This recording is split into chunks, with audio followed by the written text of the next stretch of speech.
கையில down பேமெண்ட்டா just 2 lakh இருந்தாலே போதுங்க. இங்க நீங்க ஒரு பிரீமியமான வில்லா பிளாட்ஸ் வந்து பை பண்ண முடியும். அதே மாதிரி இண்டோசெல் வில்லாக்கு 4 லேக் இருந்தாலே போதுங்க. ஒரு பிளாட்டோட ஓவரால் பட்ஜெட் பாத்தீங்க அப்படின்னா 21 லேக் ஆன்வார்ட்ஸ் வந்து ஸ்டார்ட் ஆகுது. இதே இண்டோசெல் வில்லா பாத்தீங்க அப்படின்னா 36 லேக் ஆன்வார்ட்ஸ் வந்து ஸ்டார்ட் ஆகுது. இந்த ப்ராஜெக்ட் எக்ஸாக்டா எங்க லொகேட் ஆயிருக்கு அப்படின்னு பாத்தீங்கன்னா நம்ம சிங்கப்பெருமா கோவில்ல தாங்க லொகேட் ஆயிருக்கு.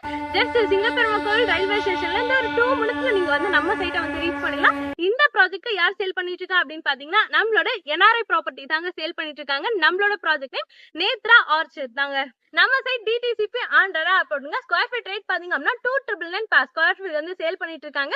மினிமம் ஸ்கொயர் ஃபீட் 700ல இருந்து ஸ்டார்ட் ஆகுது. மேக்ஸிமம் 2400 ஸ்கொயர் ஃபீட் வரைக்கும் அவைலபிளா இருக்குங்க. நம்ம பில்டர் சைட்ல இருந்து அப் டு 80 to 90% இருக்கும் பேங்க் லோன் அரேஞ்ச்மெண்ட்ஸ் வந்து பண்ணி கொடுத்துட்டு இருக்காங்க. நம்ம சைட்டை விசிட் பண்ணோம் அப்படின்னு நினைச்சுன்னா உடனே வந்து ஸ்கூல்ல நம்ம வந்து கான்டாக்ட் பண்ணுங்க. ஸ்கூல்ல தெரிஞ்சு டேரக்டா பில்லரோட கான்டாக்ட் நம்பர் தான். இடையில வந்து யாருக்குமே ப்ரோக்கரேஜ் கொடுக்க வேண்டிய அவசியம் இல்லை. இன்னொரு வீடியோல பார்க்கலாம். பை. ஒரு முக்கியமான விஷயம், நம்ம சைட் பாத்தீங்க அப்படின்னா இப்போதைக்கு ப்ரீ லான்ச்சிங்ல தாங்க இருக்கு. இதே நீங்க லான்ச்சுக்கு அப்புறம் வந்துட்டீங்க அப்படின்னா கண்டிப்பா பிரைஸ் வந்து இன்க்ரீஸ் ஆகிறதுக்கு வாய்ப்பு இருக்கு. இன்னொரு வீடியோல பார்க்கலாம். பை.